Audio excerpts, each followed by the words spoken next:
All right, we have some huge Nintendo Switch 2 news and confirmations to go over today, one of which is our big headline story that should put to bed any of the questions or arguments around whether or not the Switch 2 will successfully run all of the current generation games that are headed to other platforms this console lifecycle and generation, because while up to this point we've had sources like Digital Foundry doing tech breakdowns and other developers kind of chiming in the background, comparing the raw power level of this thing close to somewhere of a PS4/Series S and PS4 Pro in that conversation as well. In dock play, maybe closer to a base PS4 and handheld play. Well, now we have people we really want to hear from, which is a studio that is specifically designed around porting projects, and with a Switch 2 dev kit in hand, they are confidently saying that anything that runs 60 FPS on the Series S is going to be an easy task to port to Nintendo Switch 2. So I really want to highlight that piece with you all. Then we have a big leak for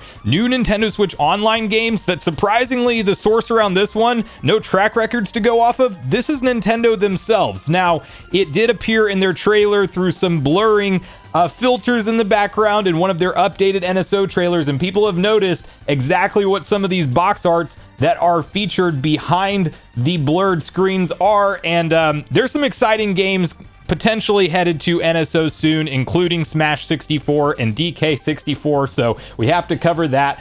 There's also a new discovery that the Switch 2 dock does indeed support VRR from a technology standpoint, although that is not something that is currently enabled in the Switch 2 system firmware, but because the dock does support it, you now have the idea floating around online that Nintendo may enable this feature one day. And then lastly, we do have some interesting official translations from Nintendo President Shintaro Furukawa around Nintendo's approach to game development going forward. And I think this really spells good news when you look at everything that's going on in the gaming industry right now, with some comments kind of indicating that Nintendo's going to maintain their traditional approach to game development and also put forth some maybe simpler in scope projects in addition to the big ones to try to meet a more acceptable level of software release time schedules, if you will. So we'll break down all of these details. Before we do, make sure you like, subscribe, and turn on your bell notification to join Sunbro Nation if you're new here. And I want to first kick this off right over at VGC, where you can see their write-up around what this port studio is specifically saying about the Switch 2's power level, where it says, Prolific Port Studio says any 60 FPS Xbox Series S game will easily port to Nintendo Switch 2. Virtuos compares Switch 2 power to Xbox Series S.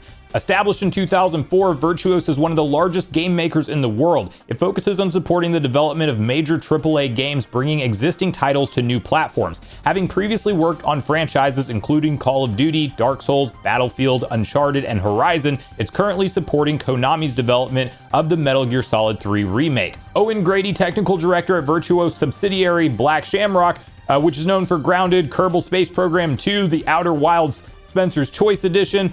He discussed the technical capabilities of the Switch 2 in an interview with WCCF Tech.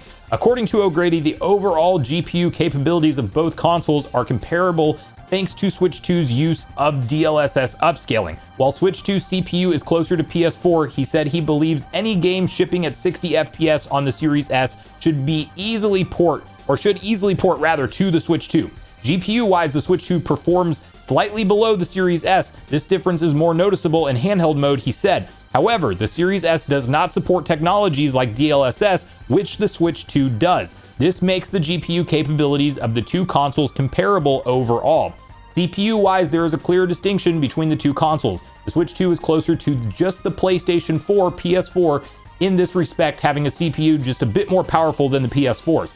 Since most games tend to be more GPU bound than CPU bound, when well optimized, the impact of this difference largely depends on the specific game and its targeted frame rate.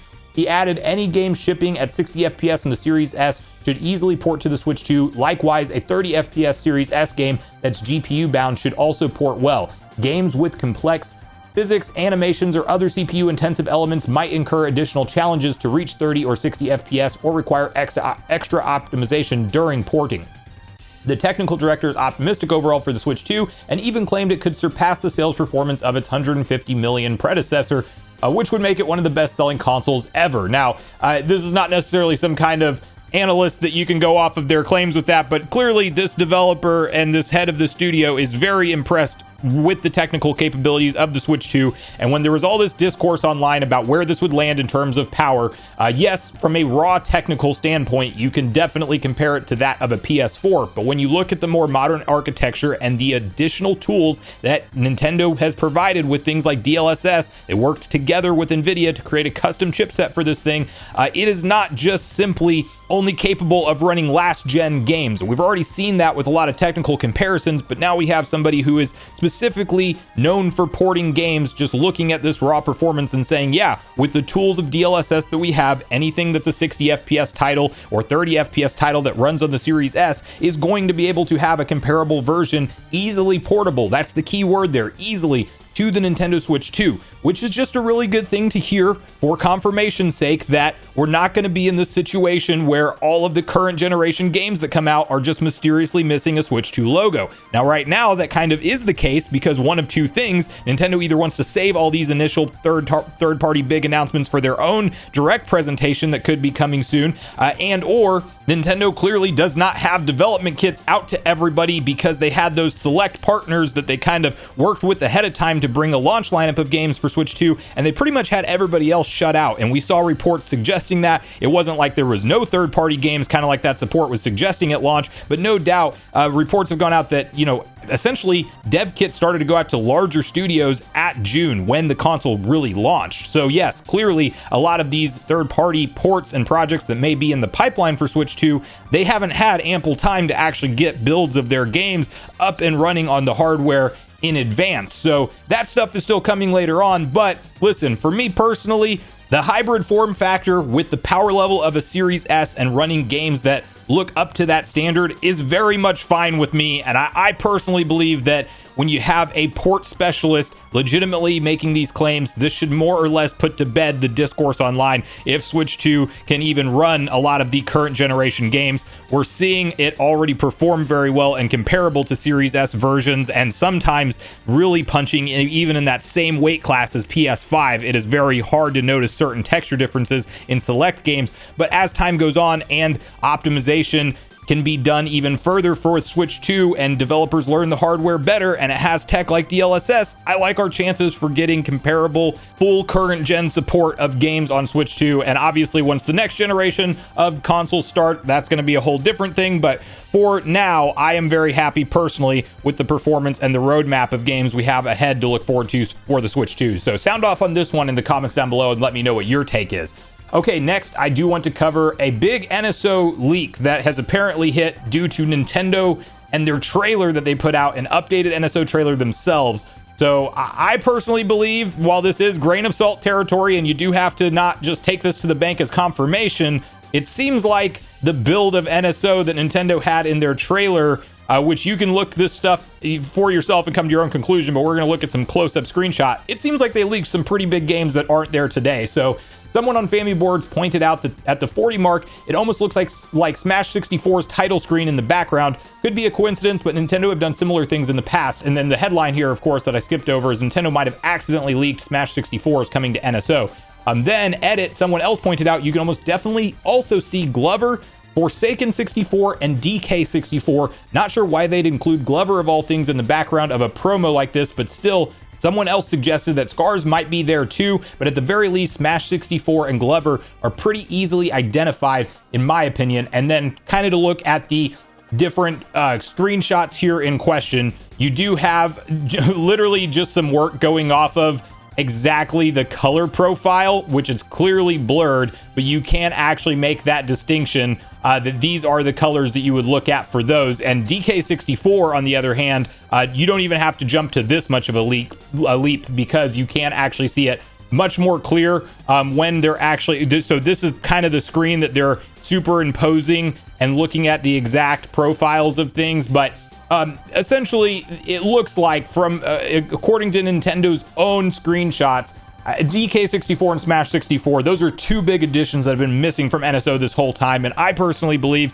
that this is going to hit the service. It's a question of when, not if, and it's just surprising that we've gotten into GameCube generation of games in the Switch 2 generation before we've actually seen them bring these titles over that clearly fans want. Being able to play Smash 64 with online play with your friends obviously would be awesome, and something that would be highly enjoyable. Not to mention the fact that you talk about something like DK64. I mean, now, yes, the game has not aged gracefully, let's say, to put it light. Still a classic, and if you have nostalgia for it, you will likely enjoy doing if you do 100% run through, good luck. That's like literally the most collectibles in almost any game in history. But, regardless, that's still a fun one to go back and revisit as well. And considering we're around the corner from Donkey Kong Bonanza, it'd be kind of cool to have Donkey Kong Bonanza hit, and then shortly after, or maybe even in the same month, have DK64 hit the service. And then we have like literally full support of the Donkey Kong franchise over all the years, playable on one single piece of hardware, which is definitely, DK64 is the big missing one right now, and it's a big one. And even though it's a rare developed title, well, look at the service. We have multiple rare developed titles, including GoldenEye, on there currently. So DK64 is definitely in play, in my opinion. And I do think that if you really look in close to these color profiles of the boxes behind the blurred background from Nintendo's new updated trailer, yeah, they probably have a build of NSO that's not out there yet, and maybe these games are coming over the summertime, because it has been quite a while since we've seen any kind of meaningful updates to the N64 library of games, and it would be really cool if they showed up at a direct and they all hit at the same time, so it's not even like a once per month trickle cycle, but just a big 5 or 6 N64 games that all hit the service at once, both from first party Nintendo and third party. And I'm definitely down to hop into those. So let me know your take on that in the comments as well. Okay, next up, new discovery shows Nintendo Switch 2 dock supports VRR, even though using it doesn't work with the system. Even though it doesn't work with the system is the headline there. So a bit of an odd discovery has been made about Nintendo Switch 2 supports VRR when docked, even though the system itself isn't currently capable of using that feature. This came about with a Steam Deck test, which can be done with a female to male USB-C extension cable. It turns out the Nintendo Switch 2 dock supports VRR once you plug in that device into it.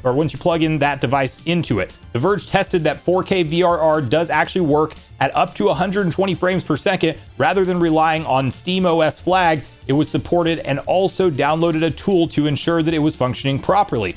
But it doesn't stop there. Other handhelds are also able to output 4K at 120 Hz with both HDR and VRR if you plug them into the Nintendo Switch 2 dock, including Lenovo Legion Go S with SteamOS, as well as the Asus ROG Ally X with Bazit. I'm not sure how you say that. Anyway, the thing is, no one can say at the moment why Nintendo Switch 2 itself doesn't support VRR when the console is docked. We know that feature works in handheld mode. Nintendo did originally say that there would be support when docked as well, but a bit later clarified that this was an error. So you might remember we talked about this on the channel in the lead up to Switch 2's launch. We did in fact see Nintendo promote VRR as a supported feature in docked play, and then mysteriously in all regions of the world on their official website, they actually went and pulled that lingo down.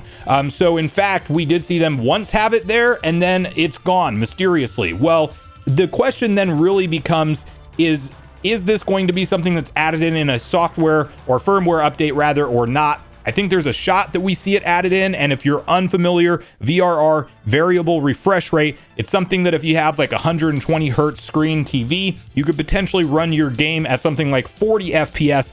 For example, Cyberpunk 2077 supports 40 FPS in performance mode, and that's a nice variable to have if your console supports VRR. The Nintendo Switch 2 for me has been mainly a docked system. I have played it some in handheld mode, but I love the way it looks on 4K modern TVs. So this would be a huge feature benefit if Nintendo does add it in, and we now have full confirmation that the dock from a technology standpoint does support it. So the question is not if the dock can handle it, but rather will Nintendo ever implement this in a future firmware upgrade? And we've seen them add in feature level stuff via firmware upgrades in the past.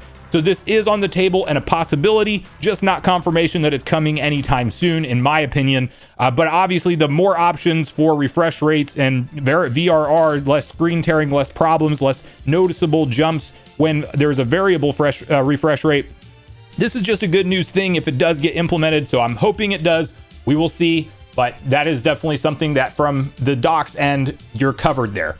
Okay, lastly, to close this out, we have kind of some cool comments from Furukawa, especially if you look around at what's going on in the gaming industry right now, specifically with Microsoft laying off, I mean, thousands of employees. I think they clocked in 9,000 employees in their gaming department, maybe up to 15,000 company-wide. And listen, they're literally laying off a ton of devs, and they're heavily investing in AI, taking up some of that load at the same time. So, you know, that is definitely something that we're going to continue to see a lot of change in this current generation we are in. And Nintendo at least has, I think, the right mindset in general for now, as we look at things like higher, more expensive dev cost and all of the stuff going on in the industry. So the actual question, I will make this larger and take my camera off screen here so we can read through it together. In full, it has, I am concerned that the improved performance of Nintendo Switch 2 will lead to higher game development cost, which in turn could result in higher software prices and ultimately a decrease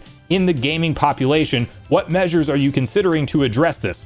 Furukawa answers, recent game software development has become larger in scale and longer in duration, resulting in higher development costs. The game business has always been a high-risk business, and we recognize that rising development costs are increasing that risk. Our development teams are devising various ways to maintain our traditional approach to creating games amidst the increasing scale and length of the development. We believe that it is important to make necessary investments for more efficient development. We also believe it is possible to develop game software with shorter development periods that still offer consumers a sense of novelty. We see this as one potential solution to the concern about rising development costs and software prices, and we will continue to explore it from various angles within the company. So what you need to know about this statement here is essentially Nintendo's not going to go the way of only releasing one game per generation. Yes, that's going to be the case in certain select titles. I mean, look around. It's been 8 years essentially since the last mainline 3D Mario game. Development times are going up even for Nintendo, but Nintendo is in this mindset that not everything has to be a crazy high development cost, full-scale 60-hour AAA game, but no doubt those will still exist. But rather we will also have some games that are shorter in overall development life cycle, and they might be a 30-40 hour game. It might be something smaller in scale, but Nintendo's going to continue to support those in addition to the big products. And that's one thing that I personally like to see, because while I do like those big wow moments in gaming every now and then, when you're waiting legitimately an entire potential 10-year console lifecycle to get one installment of something, where's GTA 6? It's going to be awesome when it drops, but you get the idea. You're potentially waiting for over 10 years for a single installment in a new franchise, and that to me kind of has that trade-off of how much are these visuals really worth it? What kind of level of complexity do I want in this game before I just want to play the next Legend of Zelda entry and maybe it's 40 hours instead of 100 hours, but it had a really cool mechanic behind it, some cool new innovations, and that would be something that could be developed alongside of the broader in scope AAA big open air game that they're going to develop. And that's what I hope we see Nintendo stick to, kind of the best of both worlds. And no doubt AI is even coming up in terms of questions with Nintendo. We will have to wait and see how they handle that. Sakurai had a comment recently that went viral. It was like him suggesting that AI would be a solution, not saying he was going to use it, but all the people out there are kind of trying to battle with this. How do we basically cut down costs and get out of this type of environment where we're in, where you see how massive corporations like Microsoft are handling it, and it's just mass layoffs and literally investing all of that money into generative AI solutions for their game development. So rocky times ahead regardless, but from my perspective, Nintendo does have the right mindset on this right now. And I think, you know, when you look at their employee head count, they're going up in total scale, not down. And that's definitely what you want to see. And if they continue this kind of best of both worlds approach, I think will be probably good for the foreseeable future. But let me know in the comments down below what you make of all the different stories we talked about today. What do you think about these new claims about a port studio saying, hey, Switch 2 is good with anything 60 FPS, easily portable, that can run on a Series S, it can run on the Switch 2? What do you think about the potential leaked NSO N64 games, the Switch 2 dock supporting VRR, and Nintendo's mindset with game development, where it stands right now? So make sure you share all your thoughts and feelings in the comments down below before you leave, regardless if we agree or disagree. Also, make sure you like, subscribe, turn your notification bell. And with that, I've been Sunbro, you've been Nation. Thanks so much for watching, and I'll see you guys in the next video.